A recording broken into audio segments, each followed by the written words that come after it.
మత్తయి సువార్త 10వ అధ్యాయము.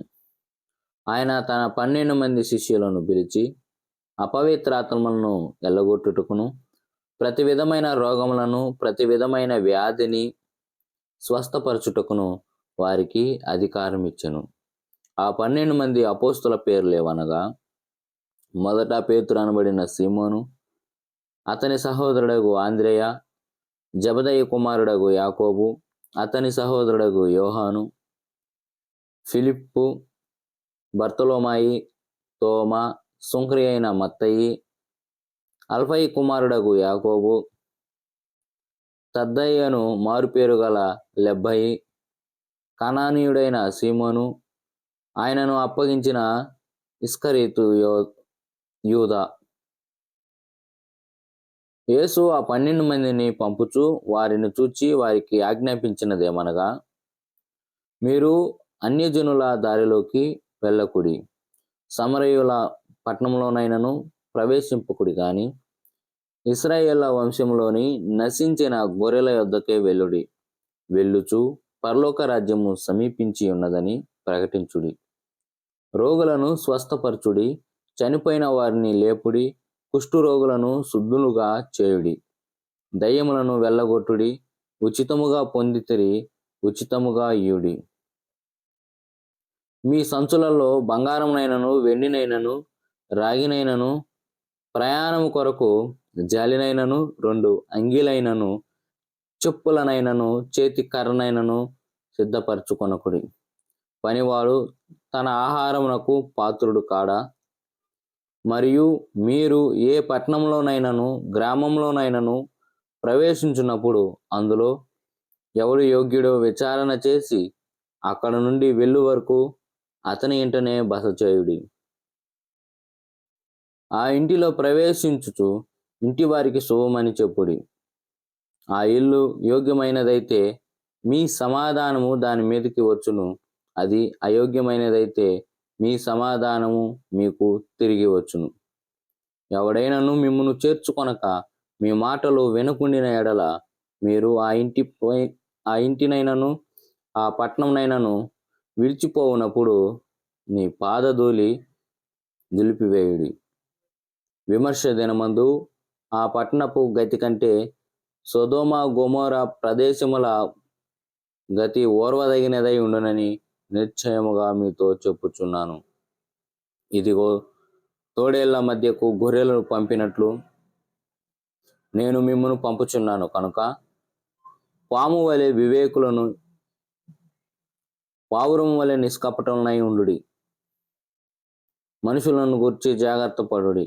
వారు మిమ్మును మహాసభకు అప్పగించి తమ సమాజ మందిరములో మిమ్మును కొరడాలతో కొట్టింతురు.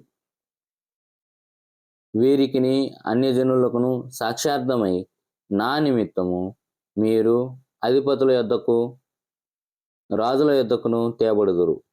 వారు మిమ్మును అప్పగించినప్పుడు ఎలాగూ మాట్లాడుదుము, ఏమి చెప్పుదుము అని చింతింపకుడి. మీరేమి చెప్పవలనో అది ఆ గడియలోనే మీకు గ్రహింపబడును. మీ తండ్రి ఆత్మ మీలో ఉండి మాట్లాడుచున్నాడే గాని మాట్లాడువారు మీరు కారు. సహోదరుడు సహోదరుని, తండ్రి కుమారుని మరణమునకు అప్పగించెదరు. పిల్లలు తండ్రుల మీద లేచి వారిని చంపించెదరు. మీరు నా నామము నిమిత్తము అందరి చేత ద్వేషింపబడుదురు. అంతం వరకును సహించిన వాడు రక్షింపబడును. వారు ఆ పట్టణములో మిమ్మును హింసించినప్పుడు మరి ఒక పట్టణమునకు పారిపోవుడి. మనిషి కుమారుడు వచ్చు వరకు మీరు ఇశ్రాయేలు పట్టణంలో సంచారం చేసి ఉండరని నిశ్చయముగా మీతో చెప్పుచున్నాను. శిష్యుడు బోధకుని కంటే అధికుడు కాడు, దాసుడు యజమాని కంటే అధికుడు కాడు. శిష్యుడు తన బోధకుని వలె, దాసుడు తన యజమాని వలె ఉండినా చాలు. ఇంటి యజమానికి బయల్జెబూని వారు పేరు పెట్టి ఉండిన ఎడల ఆ ఇంటి వారికి మరి నిశ్చయముగా ఆ పేరు పెట్టుదురు గదా. కాబట్టి మీరు వారికి భయపడుకుడి.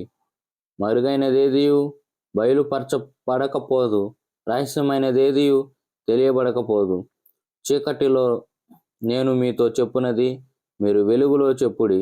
చెవిలో మీకు చెప్పబడినది మేడల మీద ప్రకటించుడి. మరియు ఆత్మను చంపనేరక దేహమును చంప వారికి భయపడుకుడి గాని ఆత్మను దేహమును కూడా నరకమును నశింపజేయగల వానికి మిక్కిలి భయపడుడి.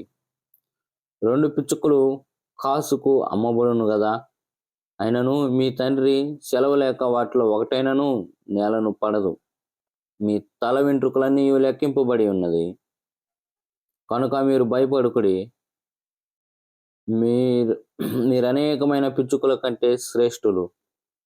మనుషుల ఎదుట నన్ను ఒప్పుకొని వాడెవడో పరలోకమందును నా తండ్రి ఎదుట నేనును వాణ్ణి ఒప్పుకొందును. మనుషుల ఎదుట ఎవడు నన్ను ఎరగననునో వానిని పరలోకమందు నా తండ్రి ఎదుట నేను ఎరగనందును. నేను భూమి మీదకి సమాధానము పంపవచ్చితినని తలంచకుడి. ఖడ్గమునే గాని సమాధానమును పంపుటకు నేను రాలేదు.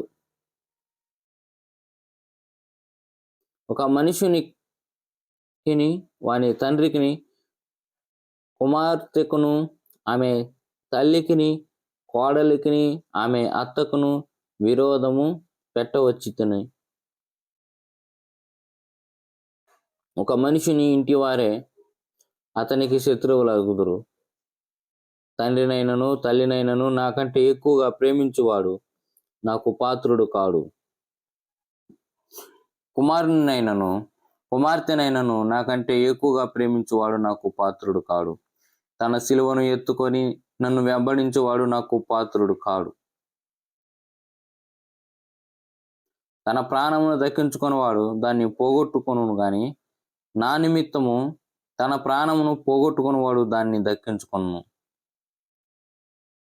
మిమ్మును చేర్చుకొనివాడు నన్ను చేర్చుకొనును, నన్ను చేర్చుకొనివాడు నన్ను పంపిన వాణ్ణి చేర్చుకొనును. ప్రవక్తను చేర్చుకొనివాడు ప్రవక్త ఫలము పొందును. నీతిమంతుని చేర్చుకొనివాడు నీతిమంతుని ఫలం పొందును. మరియు శిష్యుడని